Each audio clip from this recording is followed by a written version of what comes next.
Minority ಬಗ್ಗೆ ಅವರು claim ಮಾಡ್ತಿದ್ದಾರೆ. ಅವರು ಪ್ರೋಟೋಕಾಲ್ ವೈಲೇಷನ್ ಮಾಡಿದ್ದಾರೆ. ಅವರು 17 ಕೋಟಿ ನನಗೆ ಗೊತ್ತಿಲ್ಲದಂಗೆ ಬಂದದ ಮತ್ತೆ ಆಲ್ರೆಡಿ ಗುದ್ಲಿ ಪೂಜೆ ಮಾಡ್ಯಾರ. ವರ್ಕ್ ಸ್ಟಾರ್ಟ್ ಆಗಿದೆ ಅಂತ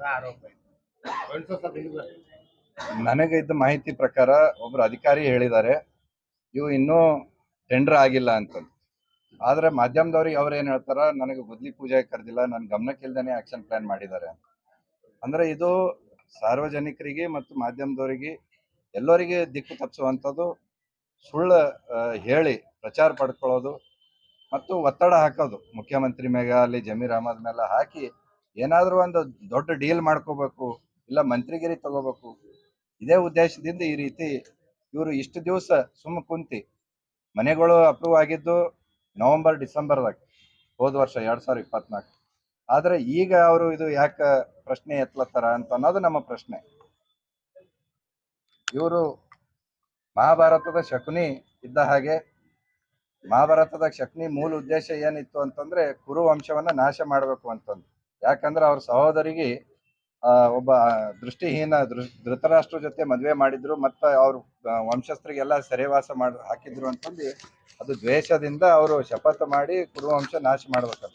ಹಂಗ BR ಪಾಟೀಲ್ಗೂ ನನಗೆ ಸಚಿವ ಸ್ಥಾನ ಕೊಟ್ಟಿಲ್ಲ ಅಂತನೋ ಒಂದು ಸಿಟ್ಟು, ದ್ವೇಷ, ಈ ಸ್ವಾರ್ಥ ಮನೋಭಾವದಿಂದ ಇವತ್ತು ಈ ರೀತಿ ವೇಟ್ ಮಾಡಿ 6 ತಿಂಗಳು ಆದ್ರೂ ಇಲ್ಲಿ ತನಕ ಅದ್ರ ಮನೆಗಳು ಇವರು ಅಪ್ರೂವ್ 6 ತಿಂಗಳ ಹಿಂದೆ ಆದ್ರೂ ಅವಾಗ ಮಾತು ಅದ್ರ ಬಗ್ಗೆ ವಿರುದ್ಧ ಧ್ವನಿ ಎತ್ತಲಾರ್ದೇನೆ ಈಗ ಎತ್ತಲತ್ತಾರ ಅಂತಂದ್ರೆ ಇದು ಅವ್ರದ್ದು ಜನಪರ ಇದ್ದಂತ ಕಾಳಜಿ, ಪ್ರಾಮಾಣಿಕತೆ ಅಲ್ಲ, ಹೊರತು ಸ್ವಾರ್ಥ ಮತ್ತು ಅವ್ರಿಗೆ ಆದಂತ ಅವಮಾನ, ನನಗೆ ಮಂತ್ರಿ ಸ್ಥಾನ ಸಿಕ್ಕಿಲ್ಲ ಅಂತಂದು ಇವತ್ತು ಕಾಂಗ್ರೆಸ್ ಸಿದ್ದರಾಮಯ್ಯ ನಾಶ ಮಾಡ್ಬೇಕನ್ನೋ ಉದ್ದೇಶದಿಂದ ಈ ರೀತಿ ಹೇಳತ್ತಾರ ಅಂತ ನಾವು. ಇಷ್ಟೊಂದು ದೊಡ್ಡ ಮಟ್ಟದ ಸುಳ್ಳು ಅಂತ ಸರ್. ಈಗ 17 ಕೋಟಿ ಅನಾಹುತ ಮಾಡಿದೀವಿ ಅಂತ ಈಗ ಅವರು ಹೆಂಗ ಹಕ್ಕುಚ್ಯುತಿ ಮಾಡ್ತಾರ ಗೊತ್ತಿಲ್ಲ. ನನಗಿದ್ದ ಮಾಹಿತಿ ಪ್ರಕಾರ ಅಧಿಕಾರಿ ಹೇಳಿದ್ದು ಇನ್ನೂ ಟೆಂಡರ್ ಆಗಿಲ್ಲ. ಅದು ಟೆಂಡರ್ ಆಗ್ಲಾರ್ದೆ ಗುದ್ಲಿ ಪೂಜೆ ಹೆಂಗ್ ಮಾಡ್ತಾರೆ ಹೇಳು? ಯಾಕೆ ಸುಳ್ಳು ಹೇಳಿದ್ರೆ? ಕಮಿಷನ್ ಸಿಕ್ಕಿಲ್ಲ ಅವರಿಗೆ ಅಂತಂದು. ಈಗ ರಾಜ್ಯ ಮಟ್ಟದಿಂದ ಟೆಂಡರ್ ಆಗ್ತದ, ಕಾಂಟ್ರಾಕ್ಟರ್ ಅಲ್ಲಿಂದನೇ ಬಂದ್ ಬಿಡ್ತಾನ, ನಮಗೇನು ಮಾತಾಡ್ಸೋದಿಲ್ಲ, ನಮಗೇನು ದುಡ್ಡು ಕೊಡೋದಿಲ್ಲ ಅನ್ನೋ ಸಲುವಾಗಿ ಇದು ಈ ರೀತಿ ನಮಗೆ ಕೇಳೇ ಇಲ್ಲ, ದುಡ್ಡಿಟ್ರು, ನಮ್ಗೆ ಗುದ್ಲಿ ಪೂಜೆನೆ ಕರೆದಿಲ್ಲ ಅಂತಂದ್ರೆ ಈಗ ಕರೆಸಿ ಮಾತಾಡಿಸ್ತಾರಲ್ಲ, ಅದ್ರ ಸಲುವಾಗಿ ಈ ರೀತಿ ಅಡ್ವಾನ್ಸೇ ಅದ ಖ್ಯಾತೆ ತೆಗಿಯೋದು. ಅಂದ್ರೆ ಬ್ಲಾಕ್ ಮೇಲ್ ಮಾಡಕ್ ಬಿಡ್ತಾರೆ. ಬ್ಲಾಕ್ ಮೇಲೆ ನಮಗೊಬ್ರು ಕಾಂಗ್ರೆಸ್ ಲೀಡರ್ ಹೇಳಿದ್ರು, ರಾಷ್ಟ್ರೀಯ ಮಟ್ಟದ ಲೀಡರ್ ಅವರು, BR ಪಾಟೀಲ್ ಅಂತಂದ್ರೆ ಬ್ಲಾಕ್ ಮೇಲ್ ರಾಜೀನಾಮೆ ಪಾಟೀಲ್.